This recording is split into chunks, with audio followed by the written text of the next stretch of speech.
దేవునికి మహిమ కలుగును గాక. ప్రభునందు ప్రియమైనటువంటి దేవుని సంగమా, ప్రభువైన యేసుక్రీస్తు నామములో మీ అందరికీ నా హృదయపూర్వక వందనాలు. మంచిది. ఈ శ్రమ జనాల యొక్క కూడికలో ఈరోజు 13వ కూడిక. పిల్లరా, ఈ 40 days లో, ఈ 40 దినాల్లో 12 రోజులు అయిపోయి దేవుడు 12 రోజులు నా నమ్మకం కూడా దేవుడు కాచి కాపాడాడు. 13వ రోజు ఈ కూడికలో 10 నిమిషాలు దేవుని మాటలు మనం విన్నాం. అదే మత్తయి సువార్త 4వ అధ్యాయము 5వ వచనం చదువుకున్నాం. అంతటా అపవాది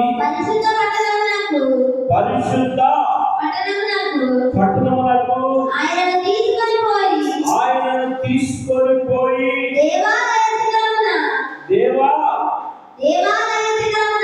దేవాలయము శిఖరమునందున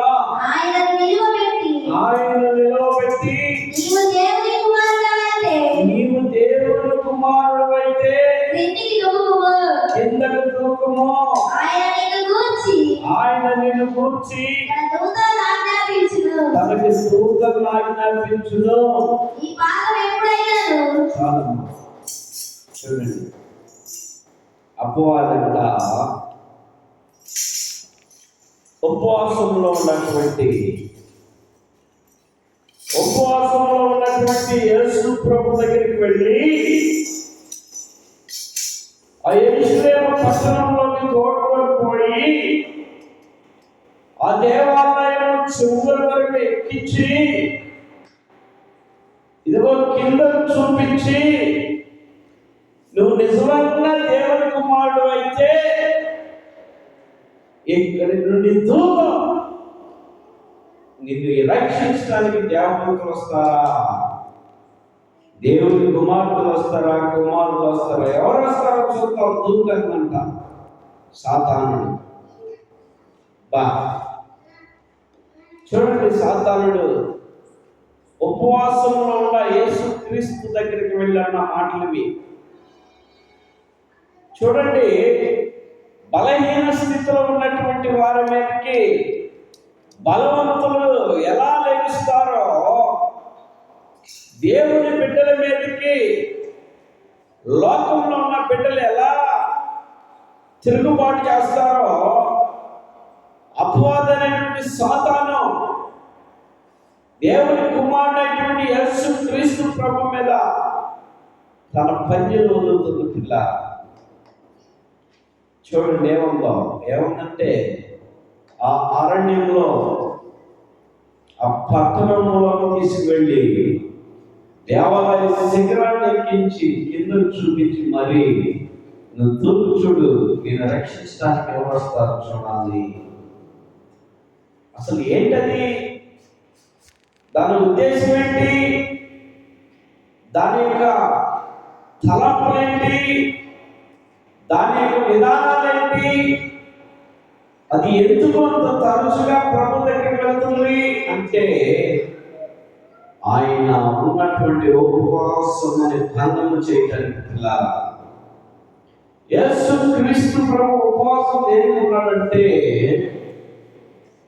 ఆయన శ్రమ పడటానికి, ఆయన మనుషుల చేత నిందింపబడటానికి, ఆయన మనుషుల చేత రాళ్ళేయించుకుంటానికి, ఆయన మనుషుల చేత ఉమ్ము వేయబడటానికి, ఆయన మనుషుల చేత మేకలు పట్టించుకుంటానికి, ఆయన మనుషుల చేత తలలో మొలకిరీటం పెట్టించుకుంటానికి, ఇవన్నిటినీ ఆయన భరించడానికి ఆయన ఉపవాసం ఉన్నాడు. ట్రైనింగ్ ఉపవాసం ఉన్నాడు. పిల్లరా, గెత్సెమనే తోటలో యేసు ప్రభు యొక్క అప్పగింపబడే రాత్రి శిష్యులతో చెప్పిన మాట ఏం తెలుసా? నువ్వు మెలకువగా ఉండి ప్రార్థన చేయండి, మీరు శోధనలో పడకుండా అని సంబోధిస్తే వాళ్ళు గాఢ నిద్రతో చక్కగా నిద్రపోతూ ఉన్నారు. ఆ బంటులు, ఆ యూదా ఇస్కరియోతు ప్రధాన యాజకులు వాళ్ళు అందరూ కూడా తోటలో ప్రవేశించినప్పుడు ఆ యూదా ఇస్కరియోతు వెళ్ళి యేసుని చూసి ముద్దు పెట్టుకున్నప్పుడు ఆ బంటులు అందరూ కూడా ఆయన బంధించినప్పుడు ఆ చక్కని వెలుగున్నటువంటి శిష్యులు చూసి చల్లా చెదరైపోయారు, ఎటువంటి పరారైపోయారు. కారణం ఏంటో తెలుసా? భయం వచ్చేది. ఈ రాత్రి ఆలోచించాయి. నువ్వు మెలుగుగా ఉండి ప్రార్థన చేయమని దేని కొరకు? నువ్వు శోధనలో పడకుండా, నువ్వు శోధింపబడకుండా ఉండటానికి మాత్రమే కదా. శోధనలో పడకుండటానికి మాత్రమే కదా. శోధన నుండి దూరపోవాలనే కదా. కానీ నువ్వు మాత్రం వెనుకగా ఉండి ప్రార్థన చేయడానికి నీకు ఏం కుదరట్లేదు, సమయం కుదరట్లేదు, ఏం కుదరట్లేదో, పనులు తీరట్లేదో, ఏం కుదరట్లేదో, నీకు అవకాశం కుదిరించుకోవట్లేదు, దేవుడి సన్నిధికి రావడానికి అవకాశం ఉండలేదు నీకు. నువ్వు మన దేవుడి సన్నిధికి రాకుండా నీకు ఇష్టానుసారమైనటువంటి కార్యకలాపాలకి నువ్వు ఏడకెళ్ళాలంటే ఆడికి వెళ్తానికి నువ్వు ఉన్నందులోనే ఉంటున్నావు, కానీ దేవుడి సన్నిధికి రావడానికి నీకు ఇష్టంగా ఉండలేదు.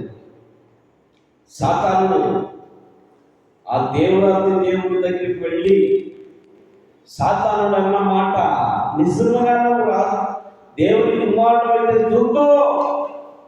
ఎవరైనా ఏం చేస్తావు నువ్వు? నిజంగా నీదేనా ఈ ఇల్లు? నిజంగా ఈ ఇల్లు నీదేనా అని ఎవరైనా అనగలిగితే ఏం చెబుతావు? నాదేనండి ఈ ఇల్లు, నేను కట్టించేదేనండి ఈ ఇల్లు, నాకేనండి ఈ ఇల్లు అని అంటారే. కానీ ఇలా ఆలోచించి దేవుని యొక్క ఉపవాసాన్ని భంగం చేయడానికి అపవాది పూనుకున్నటువంటి కోణము, అపవాది పెట్టినటువంటి ఈ యొక్క పన్నాగము ఆ యేసు ప్రభువుని ఉపవాసంలో ఉంచకుండా భంగం చేయడానికి పూనుకున్నది. యేసు దగ్గరికి వెళ్ళిన అపవాది రాత్రి దగ్గరికి రాదా? దేవుడి సన్నిధికి రానికుండా పన్నాగం పెట్టదా?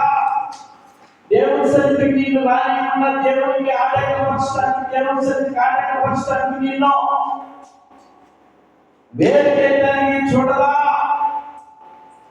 ఆలోచించే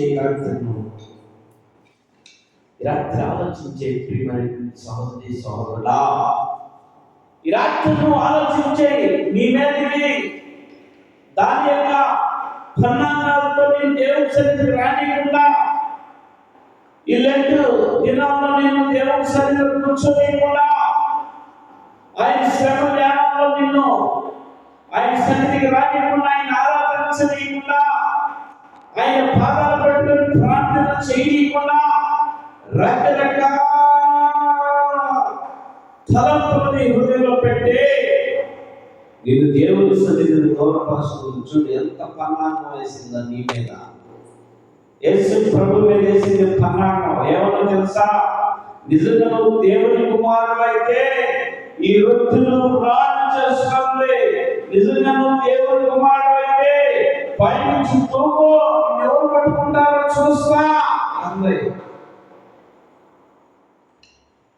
ఎవరు పట్టుకుంటారో, అసలు నీకు సహాయకులు ఎవరు వస్తారో, ఎవరు రాగలరా నీకు సహాయకులు, ఎవరు వస్తారో నీకు సహాయకులు, నువ్వు పైనుంచి చూద్దాం అన్నట్టు రెచ్చగొడుతూ ఉంటే సాతాను.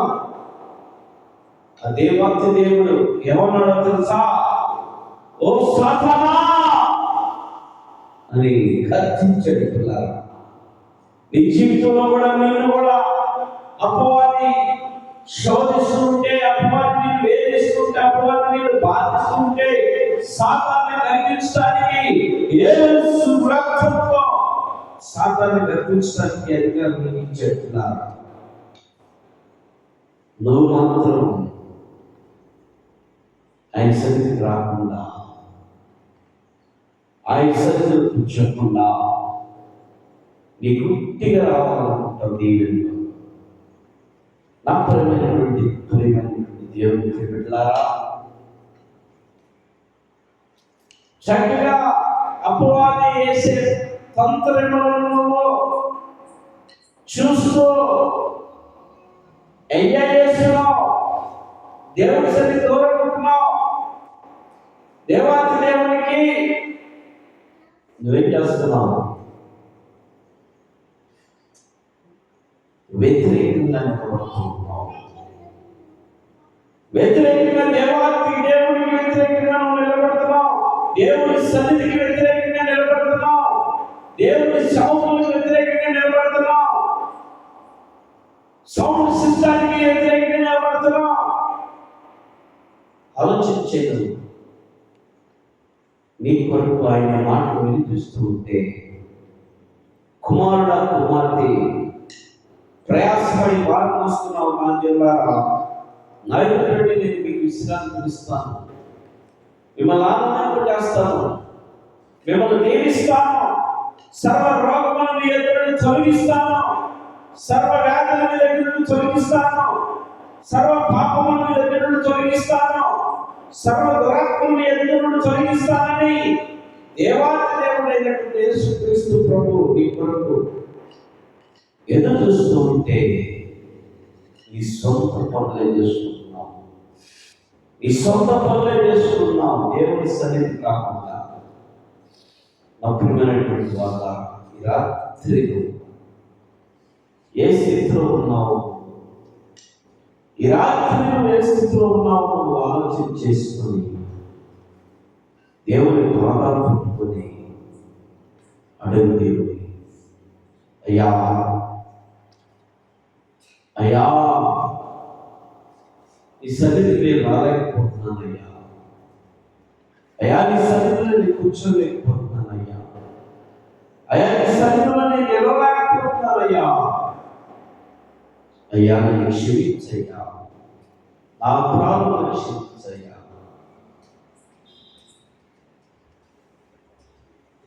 నా దోషములను క్షమించయ్యా, నా పాపములను క్షమించయ్యా, నన్ను పరిశుద్ధపరచు, పవిత్రపరచయ్యా. నీ సన్నిధిలో నేను విధేయురాలను జీవించాలయ్యా, నిన్ను ఆరాధించాలయ్యా, నీ రక్తంలో కడగబడాలయ్యా, నీ రాజ్యాన్ని నేను వారసులయ్యా, నా కుటుంబం నీ రాజ్యంలో వారసుగా ఉండాలి, నా బిడ్డలు నీ రాజ్యంలో వారసుగా ఉండాలి, నా భర్త నీ రాజ్యంలో వారసుగా ఉండాలి, నా భార్య నీ రాజ్యంలో వారసులుగా ఉండాలి, నా తోబుట్టులు, నా తల్లిదండ్రులు, నా అత్తమామలు అందరూ నీ రాజ్యంలో ఉండాలా. నీ రాజ్యంలో చేర్చుకోవడానికి నీ కృప నాకు కావాలయ్యా, నీ కృప దయచేయండి. ఆయన పాదాలు వడకలింది రాత్రి ఆయన క్షమిస్తాను, లేవనెత్తాను, మంచి ఆరోగ్యం, ఆనందాన్ని, సంతోషాన్ని, సమాధానాన్ని ఇచ్చి ఆయన రక్షణ ఇచ్చి జీవులు చేర్చుకుంటాడు.